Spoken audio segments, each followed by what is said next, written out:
দ্রুত দ্রুত দ্রুত দ্রুত একদম ঝামেলা হয় কিনা।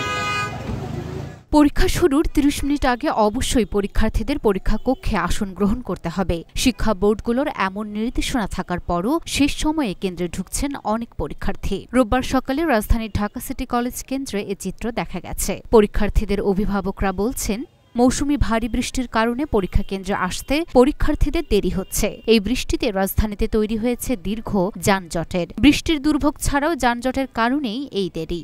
সরেজমিনে দেখা যায় সকাল 9:30টার পরও এই কেন্দ্রে বেশ কয়েকজন শিক্ষার্থী প্রবেশ করেছে। উল্লেখ্য, পরীক্ষা শুরুর অন্তত ৩০ মিনিট আগে পরীক্ষার্থীদের অবশ্যই হলে প্রবেশ করতে হবে। শিক্ষা বোর্ডগুলো এমন নির্দেশনা দিয়ে রেখেছে আগেই। তবে অনিবার্য কারণে কোনো পরীক্ষার্থীকে নির্ধারিত সময়ের পরে প্রবেশ করতে দিলে তার নাম, রোল নম্বর, প্রবেশের সময় বিলম্বের কারণ একটি রেজিস্টারে লিখে ওই দিনই সংশ্লিষ্ট শিক্ষা বোর্ডে প্রতিবেদন দিতে হবে।